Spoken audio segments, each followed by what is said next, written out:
എല്ലാവർക്കും നമസ്കാരം. Online chemistry ക്ലാസ്സിലേക്ക് ഏവർക്കും സ്വാഗതം. നമ്മൾ സ്ട്രക്ചർ ഓഫ് ആറ്റം എന്ന ചാപ്റ്ററാണ് പഠിച്ചുകൊണ്ടിരുന്നത്. രണ്ടാമത്തെ ചാപ്റ്ററാണ്. ഒരു വലിയൊരു ചാപ്റ്ററാണിത്. നമ്മളൊരു 5 ക്ലാസ്, ഈ ചാപ്റ്ററിന് 5 ക്ലാസ് കഴിഞ്ഞിരിക്കുന്നു. പുതുതായിട്ട് വന്നവർ ആദ്യം മുതലുള്ള വീഡിയോ കൃത്യമായിട്ടും കണ്ട് ഡൗട്ട് ഉണ്ടെങ്കിൽ ചോദിക്കുക.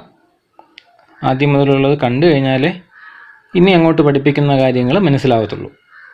അപ്പോൾ നമ്മൾ കഴിഞ്ഞ ക്ലാസ്സിൽ പഠിച്ച് നിർത്തിയത് ഹൈഡ്രജൻ സ്പെക്ട്രത്തെക്കുറിച്ചാണ്. ഹൈഡ്രജൻ സ്പെക്ട്രത്തിനകത്ത് വരുന്ന ഡിഫറൻറ്റ് ലൈൻസിനെ പറ്റി നമ്മൾ കഴിഞ്ഞ ക്ലാസ്സിൽ പഠിച്ചു. Lyman series, Balmer series, Paschen series, Brackett series, Pfund series. ഇനി നമ്മൾ ഇന്ന് പഠിക്കാൻ പോകുന്നത് ബോർ മോഡൽ ഓഫ് ഹൈഡ്രജൻ ആറ്റമാണ്. അപ്പോൾ ഹൈഡ്രജൻ ആറ്റത്തിൻ്റെ ബോർ മോഡൽ ഹൈഡ്രജൻ ആറ്റത്തിൻ്റെ മോഡൽ ആദ്യമായിട്ട് അവതരിപ്പിച്ചത് നീൽസ് ബോർ എന്ന് പറയുന്ന സയൻറ്റിസ്റ്റാണ്.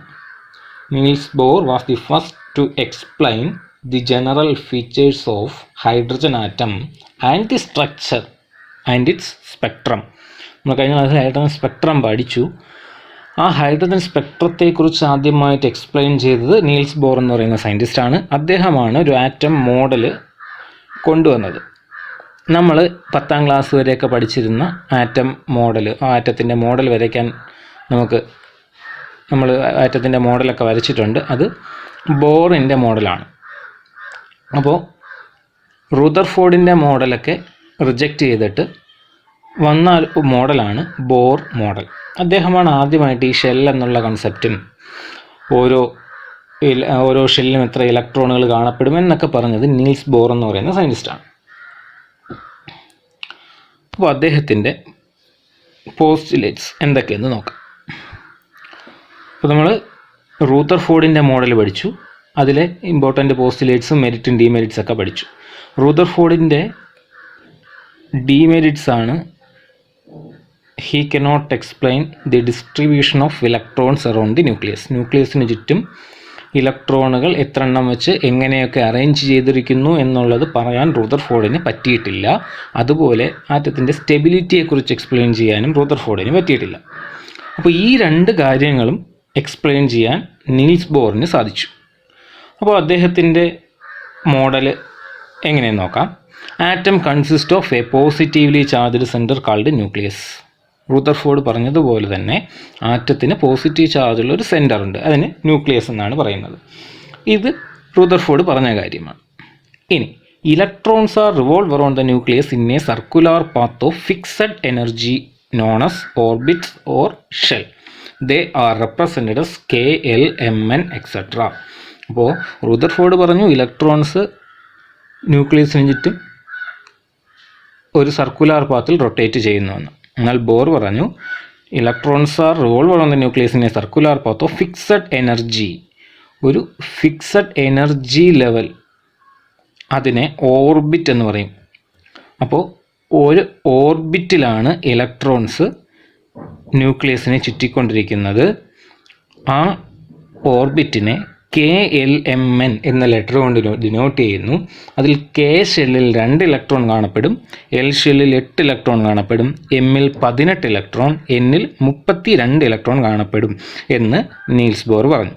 അപ്പോൾ ഒരു ഫിക്സഡ് എനർജി ലെവൽ, അതുകൊണ്ട് അതിനെ സ്റ്റേഷനറി എനർജി ലെവൽ എന്നും പറയും, സ്റ്റേഷനറി സ്റ്റേറ്റ് എന്ന് പറയും. ഒരു ഫിക്സ് ആയിട്ടുള്ള ഒരു എനർജി ഉള്ള ഒരു പാത്താണ് ഈ ഓർബിറ്റ് അല്ലെങ്കിൽ ഷെൽ എന്ന് പറയുന്നത്. അതിനെ KLMN എന്ന ലെറ്റർ കൊണ്ടാണ് ഡിനോട്ട് ചെയ്യുന്നത്. ആദ്യത്തെ ഷെൽ എന്ന് പറയുന്നത് K ഷെല്ലാണ്. അതിൽ മാക്സിമം കൊള്ളുന്ന ഇലക്ട്രോണിൻ്റെ എണ്ണം 2 ആണ്. രണ്ടാമത്തത് L ഷെല്ല്, അതിൽ 8 ഇലക്ട്രോൺ കൊള്ളും. മൂന്നാമത്തത് M ഷെൽ, അതിൽ 18 ഇലക്ട്രോൺ കൊള്ളും. നാലാമത്തെ N ഷെൽ, അതിൽ 32 ഇലക്ട്രോൺ കൊള്ളും. അപ്പോൾ എങ്ങനെയാണ് ഇലക്ട്രോണിനെ ന്യൂക്ലിയസിന് ചുറ്റും അറേഞ്ച് ചെയ്തിരിക്കുന്നു എന്ന് പറയാൻ നീൽസ് ബോറിന് സാധിച്ചു. ഇനി മൂന്നാമത്തെ point, as long as an electron remains in a particular orbit it does not emit or absorb energy. ഒരു ഇലക്ട്രോൺ ഒരു പർട്ടിക്കുലർ ഷെല്ലിൽ ഇരിക്കുന്നിടത്തോളം അതിന് എനർജി ലോസ് ഒന്നും സംഭവിക്കുന്നില്ല. അതായത് ഒരു ഷെല്ലിലിരിക്കുന്ന ഇലക്ട്രോൺ അവിടെ തന്നെ ഇരിക്കും, കാരണം അതൊരു സ്റ്റേഷനറി എനർജി ലെവലാണ്. അത് റൂദർഫോർഡിൻ്റെ നമ്മുടെ ഡിമെറിറ്റിൽ പറഞ്ഞൊരു കാര്യമാണ്. ഇലക്ട്രോൺ ഒരു പർട്ടിക്കുലർ ഷെല്ലിലിരുന്ന് ഇങ്ങനെ റൊട്ടേറ്റ് ചെയ്യുമ്പോൾ അതിൻ്റെ എനർജി നഷ്ടമായിട്ട് ചിലപ്പോൾ സെൻറ്ററിൽ വന്ന് വീഴാം. അതെന്തുകൊണ്ടെന്ന് എക്സ്പ്ലെയിൻ ചെയ്യാൻ റൂദർഫോർഡിന് സാധിച്ചില്ല എന്നുള്ള കാര്യം. അപ്പോൾ അതെന്തുകൊണ്ടെന്നുള്ളത് നീൽസ് ബോർ എക്സ്പ്ലെയിൻ ചെയ്തു. As long as an electron remains in a particular orbit it does not emit or absorb energy. ഒരു ഷെല്ല് എന്ന് പറയുന്നത് ഒരു ഫിക്സഡ് എനർജി ലെവലാണ്. അപ്പോൾ ആ ഷെല്ലിൽ ഒരു ഇലക്ട്രോൺ ഇരിക്കുന്നിടത്തോളം അതിൻ്റെ എനർജി നഷ്ടപ്പെടുത്തുന്നില്ല. It does not emit or absorb energy. ഇനി the electron will move from a lower energy level to a higher energy state when sufficient energy is supplied. നമ്മൾ അഡീഷണലായിട്ട് ഒരു എനർജി കൊടുക്കുകയാണെങ്കിൽ ആ ഇലക്ട്രോൺ ഇരിക്കുന്ന സ്റ്റേറ്റിൽ നിന്ന്, അതായത് ലോവർ എനർജി ലെവലിലായിരിക്കും ഇലക്ട്രോൺ എപ്പോഴും കാണപ്പെടുന്നത്, അതിൽ നിന്ന്, അതായത് ലോവർ എനർജി ലെവൽ എന്ന് പറഞ്ഞാൽ ന്യൂക്ലിയസിനോട് അടുത്തിരിക്കുന്ന ഇലക്ട്രോൺ ഈ എനർജി കൊടുക്കുമ്പോൾ ഈ എനർജി അബ്സോർബ് ചെയ്തുകൊണ്ട് ഹയർ എനർജി സ്റ്റേറ്റിലേക്ക് ജമ്പ് ചെയ്യും. ഇനി അത് അവിടെ സ്റ്റേബിളായിട്ടിരിക്കില്ല. ഹയർ എനർജി സ്റ്റേറ്റ് എന്ന് പറയുന്നത് അൺസ്റ്റേബിളാണ്. അപ്പോൾ അത് ഈ കിട്ടിയ എനർജിയെ റേഡിയേഷൻ്റെ രൂപത്തിൽ എമിറ്റ് ചെയ്തുകൊണ്ട് തിരിച്ച് പഴയ സ്റ്റേറ്റിലേക്ക് വരുന്നു. അതാണ് നമ്മൾ കഴിഞ്ഞ ക്ലാസ്സിൽ പഠിച്ച ഹൈഡ്രജൻ സ്പെക്ട്രം. അതിനകത്ത് ആ റേഡിയേഷൻ വരുന്നതിന് കാരണം ഇതാണ്. എനർജി നമുക്ക് കിട്ടുമ്പോൾ, ആ ഹൈഡ്രജൻ ആറ്റത്തിൽ ഇലക്ട്രോൺ എനർജി കിട്ടുമ്പോൾ അത് ഹയർ എനർജി ലെവലിലേക്ക് പോകും. അവിടെ അത് അൺസ്റ്റേബിൾ ആയത് കാരണം അത് കിട്ടിയ എനർജി റേഡിയേഷൻ്റെ രൂപത്തിൽ എമിറ്റ് ചെയ്തുകൊണ്ട് ലോവർ എനർജി ലെവലിലേക്ക് വരുന്നു. അപ്പോൾ electron will move from A lower energy level two A higher energy state when sufficient energy supplied. അപ്പോൾ നമ്മൾ അഡീഷണലായിട്ട് എനർജി ആ ഇലക്ട്രോണിന് കൊടുക്കുകയാണെങ്കിൽ അത് ലോവർ എനർജി ലെവലിൽ നിന്നും, ഇരിക്കുന്ന ലെവലിൽ നിന്നും ഹയർ എനർജി സ്റ്റേറ്റിലേക്ക് ജമ്പ് ചെയ്യുന്നു. അപ്പോൾ ഒരു ഷെല്ലിലിരിക്കുന്ന ഇലക്ട്രോൺ എനർജി അബ്സോർബ് ചെയ്യുകയോ എമിറ്റ് ചെയ്യുകയോ ചെയ്യുന്നില്ല. പക്ഷെ നമ്മൾ അഡീഷണലായിട്ട് അതിന് എനർജി കൊടുക്കുകയാണെങ്കിൽ അത് എക്സൈറ്റഡ് സ്റ്റേറ്റിലേക്ക് പോകും. അഞ്ചാമത്തെ point, the angular momentum of an electron is given by mvr equal to nh/2π. Momentum എന്താണെന്ന് നമ്മൾ പഠിച്ചിട്ടുണ്ട്. Momentum is equal to mass into velocity. അതായത് മൂവ് ചെയ്യുന്ന ഓബ്ജക്റ്റിന് മറ്റൊരു വസ്തുവിൽ ആഘാതമേൽപ്പിക്കാനുള്ള കഴിവിനെയാണ് മൊമെൻറ്റം എന്ന് പറയുന്നത്. മലയാളത്തിൽ ആക്കം എന്ന് പറയും. അപ്പോൾ മൊമെൻറ്റം എന്താണെന്ന് ചോദിച്ചാൽ മൂവ് ചെയ്യുന്ന ഓബ്ജക്റ്റിന് മറ്റൊരു വസ്തുവിൽ ഒരു ആഘാതമേൽപ്പിക്കാനുള്ള കഴിവ്. നിങ്ങൾ ക്രിക്കറ്റ് കാണുന്നവർക്കറിയാം, ഒരാൾ ബാറ്റ്സ്മാൻ അടിക്കുന്ന ബോൾ ക്യാച്ച് എടുക്കുന്ന സമയത്ത് കൈ നമ്മൾ പുറകിലോട്ട് വലിക്കും. അങ്ങനെ പുറകിലോട്ട് വലിക്കുന്നതിന് കാരണം മൊമെൻറ്റം കുറയ്ക്കാനാണ്. മൂവ് ചെയ്യുന്ന ഒബ്ജക്റ്റിന് നമ്മുടെ ഇപ്പോൾ കയ്യിൽ ഒരു ആഘാതമേൽപ്പിക്കാനുള്ള കഴിവുണ്ട്. അപ്പോൾ ആ ഫോഴ്സോടുകൂടി അതങ്ങ് വന്ന് നമ്മുടെ കയ്യിൽ തട്ടിക്കഴിഞ്ഞാൽ നമുക്ക് ക്യാച്ച് കയ്യിൽ നിൽക്കില്ല, ക്യാച്ച് കയ്യിൽ നിന്ന് പോകും. അപ്പോൾ പുറകിലോട്ട് വലിക്കുന്നത് ആ ആഘാതം കുറയ്ക്കാൻ വേണ്ടിയിട്ടാണ്. അപ്പോൾ ഇങ്ങനെ മൂവ് ചെയ്യുന്ന ഓബ്ജക്റ്റിന് മറ്റൊരു വസ്തുവിൽ ആഘാതമേൽപ്പിക്കാനുള്ള കഴിവിനെയാണ് മൊമെൻറ്റം എന്ന് പറയുന്നത്. ആംഗുലാർ മൊമെൻറ്റം എന്ന് പറഞ്ഞാൽ സർക്കുലാർ പാത്തിൽ റൊട്ടേറ്റ് ചെയ്യുന്ന ഒരു ഒബ്ജക്റ്റിനുണ്ടാകുന്ന മൊമെൻറ്റത്തെയാണ് ആംഗുലാർ മൊമെൻറ്റം എന്ന് പറയുന്നത്. മൊമെൻറ്റം കണ്ടുപിടിക്കേണ്ട formula mass into velocity mv. എന്നാൽ ആംഗുലാർ മൊമെൻറ്റം ആകുമ്പോൾ അവിടെ ഒരു റേഡിയസ് എന്നൊരു ടേം കൂടെ വരും. സർക്കുലാർ പാത്ത് ആയതുകൊണ്ട് അതിൻ്റെ റേഡിയസ് ആണ് r. അപ്പോൾ mvr. ഇപ്പോൾ ആംഗുലാർ മൊമെൻറ്റം കണ്ടുപിടിക്കാനുള്ള ഫോർമുല mvr. അതിന് ബോർ പുതിയൊരു ഫോർമുല കൊണ്ടുവന്നു, nh/2π. n എന്ന് പറയുന്നത് ഷെല്ല്. കെ ഷെല്ലാണെങ്കിൽ n=1 എന്ന് വരും. എൽ ഷെല്ലാണെങ്കിൽ n=2 എന്ന് വരും. അങ്ങനെ പോകും. h എന്ന് പറയുന്നത് നമ്മൾ നേരത്തെ പഠിച്ചതാണ്, പ്ലാങ്ക്സ് കോൺസ്റ്റൻറ്റ്. അതിൻ്റെ വാല്യൂ 6.626 × 10⁻34. ഇനി ബാക്കി വരുന്നത് 2ഉം പൈയും. ഇതെല്ലാം കോൺസ്റ്റൻ്റ് ആണ്. അപ്പോൾ ഇതിൽ ചേഞ്ച് ചെയ്യുന്നത് എന്താണെന്ന് ചോദിച്ചു കഴിഞ്ഞാൽ n മാത്രമാണ്. അപ്പോൾ ആംഗുലാർ മൊമെൻറ്റം എന്ന് പറയുന്നത് h/2πയുടെ മൾട്ടിപ്പിൾ ആയിട്ട് വരും എന്നാണ് നീൽസ് ബോർ പറഞ്ഞത്. ഒന്നാമത്തെ ഷെല്ലാണെങ്കിൽ ആംഗുലാർ മൊമെൻറ്റം കണ്ടുപിടിക്കാൻ n-ന് പകരം 1 എന്ന് കൊടുത്താൽ മതി. അപ്പോൾ h/2π എന്ന് വരും. രണ്ടാമത്തെ ഷെല്ലാണെങ്കിൽ എന്നിന് വരും 2 കൊടുക്കുക. അപ്പോൾ 2h/2π, അതായത് h/2πയുടെ മൾട്ടിപ്പിൾ ആയിട്ട് വരും. Angular momentum is an integral multiple of h/2π. ഇതാണ് നീൽസ് ബോർ പറഞ്ഞ അടുത്ത കാര്യം. അപ്പോൾ ഈ 5 കാര്യങ്ങൾ ഒരിക്കൽ കൂടെ നോക്കുക. 5 കാര്യമല്ല, ഇനിയുണ്ട്. ഈ 5 പോയിന്റ്സ് ഒന്ന് ഒരിക്കൽ കൂടെ നോക്കുക. Atom consist of a positively charged centre called nucleus. ആറ്റത്തിന് പോസിറ്റീവ് ചാർജുള്ള ഒരു സെൻറ്റർ ഉണ്ട്, അതിനെ ന്യൂക്ലിയസ് എന്ന് പറയും. Electrons are revolve around the nucleus in a circular path of fixed energy known as orbit. Electrons revolve ചെയ്യുന്നത് ന്യൂക്ലിയസിന് ചുറ്റും ഒരു സർക്കുലർ പാത്തിലാണ്. ആ സർക്കുലർ പാത്തിന് ഫിക്സഡ് എനർജിയാണ്. അതിനെ ഓർബിറ്റ് അല്ലെങ്കിൽ ഷെൽ എന്ന് പറയും. അതിനെ KLMN എന്ന് പറഞ്ഞ് റെപ്രസെൻ്റ് ചെയ്യും. ഒന്നാമത്തെ ഷെല്ല് K, 2 L, മൂന്നാമത്തെ ഷെൽ M, നാലാമത്തെ shell N. As long as an electron remains in a particular orbit, it does not emit or absorb energy. ഒരു ഇലക്ട്രോൺ ഒരു ഷെല്ലിൽ ഇരിക്കുന്നിടത്തോളം സമയം അതിന് എനർജി അബ്സോർബ് ചെയ്യുകയോ എമിറ്റ് ചെയ്യുകയോ ചെയ്യില്ല. The electron will move from a lower energy level to a higher energy state when sufficient energy is supplied. നമ്മൾ sufficient ആയിട്ടുള്ള എനർജി കൊടുക്കുകയാണെങ്കിൽ ഇലക്ട്രോൺ ഇരിക്കുന്ന സ്റ്റേറ്റിൽ നിന്നും ഹയർ എനർജി സ്റ്റേറ്റിലേക്ക്, ന്യൂക്ലിയസിൽ നിന്നും അകന്നിരിക്കുന്ന ഓർബിറ്റിലേക്ക് ജമ്പ് ചെയ്യും. Angular momentum of an electron is given by MVR = NH/2π. ഇലക്ട്രോണിൻ്റെ മൂവ് ചെയ്യുന്ന ഇലക്ട്രോണിൻ്റെ ആംഗുലാർ മൊമെൻറ്റം കണ്ടുപിടിക്കാനുള്ള ഫോർമുല NH/2π. ആറാമത്തെ point, the energy of an electron in a particular state is given by E is equal to -2.18 into 10⁻⁻18 into 1/n². അത് തെറ്റിക്കരുത്. നമ്മൾ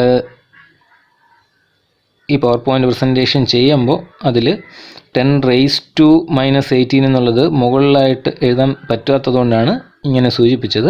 അപ്പോൾ നിങ്ങൾ വായിക്കേണ്ട ഇങ്ങനെയാണ്: E is equal to -2.18 into 10⁻²നാണ് അവിടെ ഒരു ആരോ മാർക്ക് പോലെ ഇട്ടിരിക്കുന്നത്. 10⁻⁻18, 18 താഴെയല്ല, റേസ് ടു പവറിലാണ് വരുന്നത്. പവറിൽ എഴുതാൻ പറ്റാത്തതുകൊണ്ടാണ് ആരോ മാർക്ക് ഇട്ട് ഞാൻ കൊടുത്തിട്ടുള്ളത്. അപ്പോൾ 10⁻⁻18 into 1/n². അവിടെ n എന്ന് പറയുന്നത് നേരത്തെ പറഞ്ഞതുപോലെ ഷെല്ലിനെയാണ് സൂചിപ്പിക്കുന്നത്. അപ്പോൾ ഓരോ ഷെല്ലിലുമുള്ള ഇലക്ട്രോണിൻ്റെ എനർജി കണ്ടുപിടിക്കാൻ ഒരു ഇക്വേഷൻ നീൽസ് ബോർ കൊണ്ടുവന്നു. -2.18 into 10⁻⁻18 into 1/n². ഒന്നാമത്തെ ഷെല്ലാണെങ്കിൽ n പകരം 1 കൊടുക്കുക, രണ്ടാമത്തെ ഷെല്ലാണെങ്കിൽ n പകരം 2 കൊടുക്കുക. അപ്പോൾ ഇതെല്ലാം ഹൈഡ്രജൻ ആറ്റത്തെ വെച്ചിട്ടാണ് നീൽസ് ബോർ എക്സ്പ്ലെയിൻ ചെയ്തത്. ഇനി അടുത്ത point, the radii of the stationery state R expressed as Rn = 52.9 n². n² ആണ് ആരോ മാർക്കിട്ട് എഴുതിയിട്ടുള്ളത്. അപ്പോൾ Rn = 52.n² എന്ന് വരും. ഇത് ഹൈഡ്രജൻ ആറ്റത്തിൻ്റെ കേസാണ്. ഇനി മറ്റ് ആറ്റങ്ങളാണെങ്കിൽ 52.9 n²/Z എന്ന് വരും. അവിടെ Z സൂചിപ്പിക്കുന്നത് അറ്റോമിക് നമ്പറിനെയാണ്. ഇപ്പോൾ ഹൈഡ്രജൻ ആകുമ്പോൾ അറ്റോമിക് നമ്പർ 1 ആണ്, അതുകൊണ്ട് ആ ഇസഡിൻ്റെ ആവശ്യമില്ല. 52.9 n². യൂണിറ്റ് പൈക്കോമീറ്ററിലാണ് കിട്ടുന്നത്. നമ്മൾ നേരത്തെ ഒരു നാനോമീറ്റർ പഠിച്ചു, അതുപോലെ മറ്റൊരു യൂണിറ്റാണ് ഇതിവിടെ പൈക്കോമീറ്റർ. അപ്പോൾ റേഡിയസ് കണ്ടുപിടിക്കാനൊരു ഫോർമുല, ഓരോ ഷെല്ലിൻ്റെയും റേഡിയസ് കണ്ടുപിടിക്കേണ്ട ഫോർമുല 52.9 n². അവിടെ n എന്ന് പറയുന്നത് ഷെല്ലിനെ സൂചിപ്പിക്കുന്നു. ഒന്നാമത്തെ ഷെല്ലിൻ്റെ റേഡിയസ് കണ്ടുപിടിക്കാൻ 52.9 into 1² 1² = 1 എന്ന് കിട്ടും. അപ്പോൾ 52.9 പൈക്കോമീറ്റർ എന്ന് വരും. ഇനി രണ്ടാമത്തെ ഷെല്ലാണെങ്കിൽ n പകരം 2 കൊടുക്കുക. അപ്പോൾ റേഡിയസ് കണ്ടുപിടിക്കാനുള്ള ഒരു എക്സ്പ്രഷനും അദ്ദേഹം കൊണ്ടുവന്നു. അപ്പോൾ ഇത്രയുമാണ് നീൽസ് ബോറിൻ്റെ ബോർ മോഡലിലുള്ള പോസ്റ്റുലേറ്റ്സ്. ഒരിക്കൽ കൂടെ നോക്കാം. ഒന്നാമത്തേത്, atom consist of a positively charged centre called nucleus. രണ്ടാമത്തെ point, electrons are revolve around the nucleus in a circular path of fixed energy known as orbit or shell. ഇനി മൂന്നാമത്തത്, as long as an electron remains in a particular orbit, it does not emit or absorb energy. ഒരു ഷെല്ലിൽ ഇരിക്കുന്നിടത്തോളം ആ electron energy loss സംഭവിക്കുന്നില്ല. ഇനി electron energy sufficient energy കൊടുത്താൽ അത് lower energy ലെവലിൽ നിന്നും ഹയർ എനർജി ലെവലിലേക്ക് പോകും. ഇനി അദ്ദേഹം പുതുതായിട്ട് എന്തൊക്കെ കാര്യങ്ങൾ കൊണ്ടുവന്നു എന്നുള്ളതാണ്. ഒന്ന്, ആംഗുലാർ മൊമെൻറ്റം കണ്ടുപിടിക്കാനുള്ള ഫോർമുല കൊണ്ടുവന്നു, NH/2π. ഓരോ ഷെല്ലിലും ഇരിക്കുന്ന ഇലക്ട്രോണിൻ്റെ എനർജി കണ്ടുപിടിക്കേണ്ട ഫോർമുല -2.18 × 10⁻18 × 1/n². ഇനി ഓരോ സ്റ്റേഷനറി സ്റ്റേറ്റ്സിൻ്റെ, അതായത് ഓരോ ഷെല്ലിൻ്റെ റേഡിയസ് കണ്ടുപിടിക്കാനുള്ള ഫോർമുല 52.9 n². ഇത്രയും കാര്യങ്ങളാണ് നീൽസ് ബോർ കൊണ്ടുവന്നത്. ഇനി നമുക്ക് അദ്ദേഹത്തിൻ്റെ മോഡലിൻ്റെ മെരിറ്റ്സ് എന്തൊക്കെയാണെന്ന് നോക്കാം. നമ്മൾ റൂദർഫോർഡ് മോഡലിൻ്റെ മെരിറ്റ്സ് പഠിച്ചു. അതുപോലെ ബോർ മോഡലിൻ്റെ മെരിറ്റ്സ് എന്തൊക്കെയാണെന്ന് നോക്കാം. It could explain the stability of atom. ആറ്റത്തിൻ്റെ സ്റ്റെബിലിറ്റിയെക്കുറിച്ച് എക്സ്പ്ലെയിൻ ചെയ്യാൻ അദ്ദേഹത്തിന് സാധിച്ചു. നമ്മൾ ആ പോയിന്റിലെ രണ്ടാമത്തെയും മൂന്നാമത്തെയും നാലാമത്തെയും പോയിന്റ് സ്റ്റെബിലിറ്റിയെക്കുറിച്ചാണ് പറയുന്നത്. എന്തുകൊണ്ട് ഒരു ഇലക്ട്രോൺ അവിടെ ഒരു ആറ്റം സ്റ്റേബിളായിട്ടിരിക്കുന്നു, ഇലക്ട്രോണിന് എന്തുകൊണ്ട് എനർജി ലോസ് സംഭവിക്കുന്നില്ല എന്നുള്ളത് പറയാൻ അദ്ദേഹത്തിന് സാധിച്ചു. രണ്ടാമത്തെ കാര്യം, it could explain the spectrum of hydrogen atom. റൂദർഫോർഡിന് പറയാൻ സാധിക്കാത്ത കാര്യമാണ് ഹൈഡ്രജൻ സ്പെക്ട്രം. അത് എക്സ്പ്ലെയിൻ ചെയ്യാൻ നീൽസ് ബോറിന് സാധിച്ചു. He calculate the energy of electron in a particular orbit. ഇനി അദ്ദേഹം എന്തൊക്കെ കൂടുതലായിട്ട് കണ്ടുപിടിച്ചു എന്നുള്ളതാണ്. ഒന്ന്, energy of electron in a particular orbit. ഓരോ ഓർബിറ്റിലിരിക്കുന്ന ഇലക്ട്രോണിൻ്റെ എനർജി കണ്ടുപിടിക്കാൻ അദ്ദേഹത്തിന് സാധിച്ചു. He calculate the atomic radius of certain elements. ഹൈഡ്രജൻ്റെ അറ്റോമിക് റേഡിയസ് പോലെ ഹൈഡ്രജൻ ആറ്റത്തിൽ ഉള്ളതുപോലെ മറ്റു ചില എലമെൻസിൻ്റെയും അറ്റോമിക് റേഡിയസ് കണ്ടുപിടിക്കാനുള്ള ഫോർമുല അദ്ദേഹം കൊണ്ടുവന്നു, 52.9 n²/z. ഇനി he calculate the angular momentum of electron. ഇലക്ട്രോണിൻ്റെ ആംഗുലാർ മൊമെൻറ്റം കണ്ടുപിടിച്ചു. ഇതൊക്കെയാണ് അദ്ദേഹത്തിൻ്റെ മെരിറ്റ്സ് എന്ന് പറയുന്നത്. ഒന്ന്, സ്റ്റെബിലിറ്റി എക്സ്പ്ലെയിൻ ചെയ്യാൻ സാധിച്ചു. രണ്ടാമത്തത് ഹൈഡ്രജൻ സ്പെക്ട്രം എക്സ്പ്ലെയിൻ ചെയ്തു. മൂന്നാമത്തത് ഇലക്ട്രോണിൻ്റെ എനർജി കണ്ടുപിടിക്കാൻ സാധിച്ചു, അതിനൊരു ഫോർമുല കൊണ്ടുവന്നു. അറ്റോമിക് റേഡിയസ് കണ്ടുപിടിക്കാനുള്ള ഫോർമുല കൊണ്ടുവന്നു. ആംഗുലാർ മൊമെൻറ്റം കണ്ടുപിടിക്കാനുള്ള ഫോർമുല കൊണ്ടുവന്നു. ഇതാണ് ഇദ്ദേഹത്തിൻ്റെ മെരിറ്റ്സ് എന്ന് പറയുന്നത്. അപ്പോൾ പരീക്ഷയ്ക്ക് ചോദിക്കാൻ സാധ്യതയുള്ളതാണ് റൂദർഫോർഡ് മോഡലും ബോർ മോഡലും. മൂന്നിൻ്റെയും പോസ്റ്റുലേറ്റ്സ് ചോദിക്കാം, മെരിറ്റ്സ് ചോദിക്കാം, ഡിമെരിറ്റ്സ് ചോദിക്കാം. അപ്പോൾ ഏതാണ് ചോദിക്കുന്നതെന്ന് മനസ്സിലാക്കിയത്. പോസ്റ്റുലേറ്റ്സ് ആണ് ചോദിച്ചെങ്കിൽ നമ്മൾ നേരത്തെ പഠിച്ച 7 പോയിൻറ്റ്സ് ആണ് എഴുതേണ്ടത്. മെരിറ്റ്സ് ആണ് ചോദിക്കുന്നതെങ്കിൽ ഇപ്പോൾ പഠിച്ച ഈ കാര്യങ്ങളാണ് എഴുതേണ്ടത്. ഇനി നമുക്ക് ഡിമെരിറ്റ്സ് എന്തൊക്കെയെന്ന് നോക്കാം. It could not explain the spectrum of multi electronic atoms. ഇപ്പോൾ ഹൈഡ്രജൻ്റെ സ്പെക്ട്രം മാത്രമേ ഇത് എക്സ്പ്ലെയിൻ ചെയ്തുള്ളൂ എന്നുള്ളതാണ് ഇതിൻ്റെ ഒരു demerit. It could not explain the spectrum of multi electronic atom. Multi electronic എന്ന് പറഞ്ഞാൽ ഒന്നിൽ കൂടുതൽ ഇലക്ട്രോൺസ് ഉള്ളത്. ഹൈഡ്രജനകത്ത് ഒരു ഇലക്ട്രോണേ ഉള്ളൂ. എന്നാൽ ഒന്നിൽ കൂടുതൽ ഇലക്ട്രോൺസ് വരുന്ന എലമെൻസിൻ്റെ അത് എമിറ്റ് ചെയ്യുന്ന സ്പെക്ട്രത്തെക്കുറിച്ച് എക്സ്പ്ലെയിൻ ചെയ്യാൻ നീൽസ് ബോറിന് സാധിച്ചില്ല. രണ്ടാമത്തത്, it could not explain the splitting of spectral lines in the presence of magnetic field and electric field. നമ്മൾ സ്പെക്ട്രൽ ലൈൻസ് പഠിച്ചു, കുറേ സീരീസ് ഓഫ് ലൈൻസ് ഹൈഡ്രജൻ സ്പെക്ട്രത്തിനകത്ത് പഠിച്ചു. ലൈമാൻ സീരീസ്, ബാൾമർ സീരീസ് എന്ന് പറയുന്ന കുറേ സീരീസ് ഓഫ് ലൈൻസ്. ഈ lines magnetic ഫീൽഡിൻ്റെ സാന്നിധ്യത്തിൽ സ്പ്ലിറ്റ് ചെയ്തു പോകുന്നു. ആ എഫക്റ്റിനെയാണ് ബ്രാക്കറ്റിനകത്ത് കൊടുത്തിട്ടുള്ളത് സീമാൻ എഫക്റ്റ് എന്ന് പറയും. Splitting of spectral lines in magnetic field. Zeeman എന്ന് പറയുന്ന സയൻറ്റിസ്റ്റാണ് അത് എക്സ്പ്ലെയിൻ ചെയ്തത്. അതുപോലെ തന്നെ ഇലക്ട്രിക് ഫീൽഡിലും ഈ ലൈൻസ് സ്പ്ലിറ്റ് ചെയ്യാം. അതിനെ സ്റ്റാർക്ക് എഫക്റ്റ് എന്നാണ് പറയുന്നത്. ഈ രണ്ട് എഫക്റ്റും എക്സ്പ്ലെയിൻ ചെയ്യാൻ ബോറിന് സാധിച്ചില്ല. It could not explain the splitting of spectral lines in the presence of magnetic field and electric field. Electric field കൊടുക്കുമ്പോൾ ഈ ലൈൻസ് സ്പ്ലിറ്റ് ചെയ്തു പോകുന്നത് എന്തുകൊണ്ടെന്ന് പറയാൻ അദ്ദേഹത്തിന് സാധിച്ചില്ല. മൂന്നാമത്തത്, it could not explain the ability of atoms to form molecules. ഇനി നമ്മൾ മോളിക്യൂൾ ഫോം ചെയ്യുന്നത് കെമിക്കൽ ബോണ്ട് വഴി എങ്ങനെയാണ് ഫോം ചെയ്യുന്നതൊക്കെ നമ്മൾ പഠിച്ചിട്ടുണ്ട്. അപ്പോൾ എങ്ങനെയാണ് മോളിക്യൂൾ ഫോം ചെയ്യുന്നത്? ആറ്റത്തിന് സ്റ്റെബിലിറ്റി ഉണ്ടെന്നൊക്കെ പറഞ്ഞു, പക്ഷേ എന്തുകൊണ്ട് മോളിക്യൂൾ ഫോം ചെയ്യുന്നു എന്നുള്ളത് എക്സ്പ്ലെയിൻ ചെയ്യാൻ നീൽസ് ബോറിന് സാധിച്ചില്ല. എന്താണ് അദ്ദേഹത്തിൻ്റെ ഡിമെരിറ്റ്സ് എന്ന് പറയുന്നത്? ഒന്നിൽ കൂടുതൽ ഹൈഡ്രജൻ സ്പെക്ട്രം മാത്രമേ എക്സ്പ്ലെയിൻ ചെയ്തുള്ളൂ. ഒന്നിൽ കൂടുതൽ ഇലക്ട്രോൺ വരുന്ന ആറ്റംസിൻ്റെ സ്പെക്ട്രം എക്സ്പ്ലെയിൻ ചെയ്യാൻ അദ്ദേഹത്തിന് സാധിച്ചില്ല. രണ്ടാമത്തെ കാര്യം, സ്പെക്ട്രൽ ലൈൻസ് ഇലക്ട്രിക് ഫീൽഡിൻ്റെയും മാഗ്നറ്റിക് ഫീൽഡിൻ്റെയും സാന്നിധ്യത്തിൽ സ്പ്ലിറ്റ് ചെയ്തു പോകുന്നത് എന്തുകൊണ്ട് എന്നുള്ളത് എക്സ്പ്ലെയിൻ ചെയ്യാൻ സാധിച്ചില്ല. മൂന്നാമത്തത്, it could not explain the ability of atoms to form molecule. Molecule form ചെയ്യുന്നത് എങ്ങനെ എന്നുള്ളത് എക്സ്പ്ലെയിൻ ചെയ്യാനും അദ്ദേഹത്തിന് സാധിച്ചില്ല. ഇതാണ് ബോർ മോഡലിൻ്റെ ഡീമെറിറ്റ്സ്. അപ്പോൾ ബോർ മോഡൽ ക്ലിയർ ആയി എന്ന് വിശ്വസിക്കുന്നു. ഈ എന്തെങ്കിലും ഡൗട്ട് ഉണ്ടെങ്കിൽ ക്ലാസ് കണ്ടതിന് ശേഷം ചോദിക്കുക. നമുക്ക് അടുത്ത ടോപ്പിക്കിലോട്ട് പോകാം. De Broglie equation. Louis de Broglie എന്ന് പറയുന്ന ഒരു സയൻറ്റിസ്റ്റാണ് ഈ ഇക്വേഷൻ കൊണ്ടുവന്നത്. അദ്ദേഹമാണ് മാറ്ററിൻ്റെ ഡ്യുവൽ നാച്ചർ എക്സ്പ്ലെയിൻ ചെയ്തത്. നമ്മൾ സ്പെക്ട്രം നേരത്തെ പഠിച്ചപ്പോൾ പറഞ്ഞു, ഈ റേഡിയേഷൻ എന്ന് പറയുന്നത് അല്ലെങ്കിൽ ലൈറ്റ് എന്ന് പറയുന്നത് ലൈറ്റിന് ഡുവൽ നേച്ചറാണ്. പാർട്ടിക്കിൾ നേച്ചറുണ്ട്, അതുപോലെ വേവ് നേച്ചറുണ്ട് എന്ന് നമ്മൾ പഠിച്ചു. ആദ്യം നമ്മൾ വിചാരിച്ചെന്ന് വെച്ച് കഴിഞ്ഞാൽ ലൈറ്റ് സ്ട്രെയിറ്റ് ലൈനായിട്ടാണ് സഞ്ചരിക്കുന്നത് എന്നുള്ള കാര്യമാണ്. പിന്നെയാണ് അതിൻ്റെ വേവ് നേച്ചറിനെ പറ്റി മനസ്സിലാക്കാൻ സാധിച്ചത്. അപ്പോൾ റേഡിയേഷൻ ഈ ലൈറ്റ് റേ പോലെ മാറ്ററിനും ഡുവൽ നാച്ചർ ഉണ്ടെന്ന് പറഞ്ഞത് ഡി ബ്രോഗ്ലി എന്ന് പറയുന്ന സയൻറ്റിസ്റ്റാണ്. Dual nature of matter was proposed by de Broglie.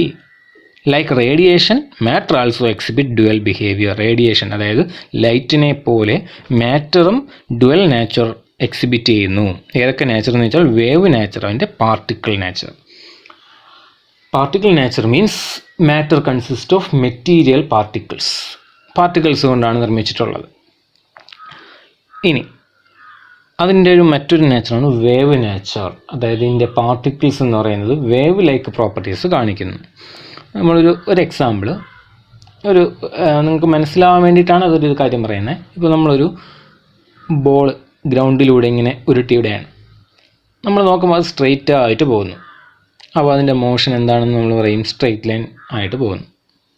എന്നാൽ അതിന് വേവ് നേച്ചറാണ് ഉള്ളത്. പക്ഷേ നമുക്ക് ആ വേവ് നേച്ചർ അറിയാൻ പറ്റാത്തതിന് കാരണം അവിടെ വേവ് ലെങ്ത് വളരെ കുറവായതുകൊണ്ടാണ്. നമ്മൾ തിരമാല അടിക്കുമ്പോൾ നമുക്ക് വേവ് നേച്ചർ കറക്റ്റായിട്ട് അറിയാൻ പറ്റും. കാരണം അവിടെ വേവ് ലെങ്ത് കൂടുതലാണ്, നമുക്ക് നമ്മുടെ കണ്ണുകൾ കൊണ്ട് നമുക്ക് കാണാൻ സാധിക്കും.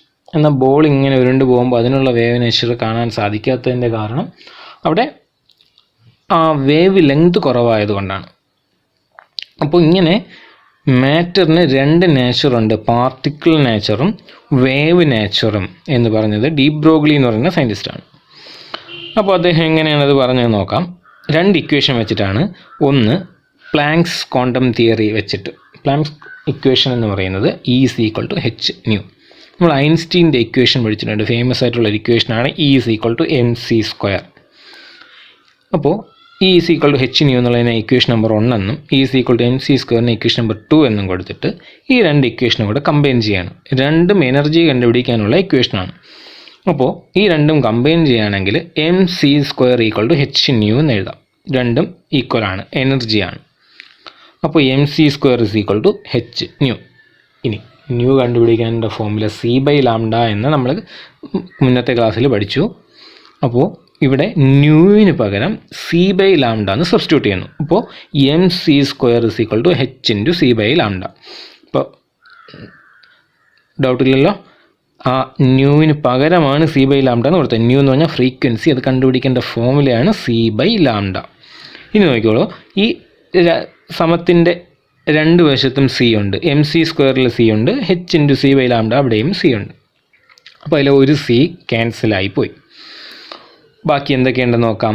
mc² ഒരു c പോയി കഴിഞ്ഞാൽ പിന്നെ mc = h/λ എന്ന് കിട്ടും.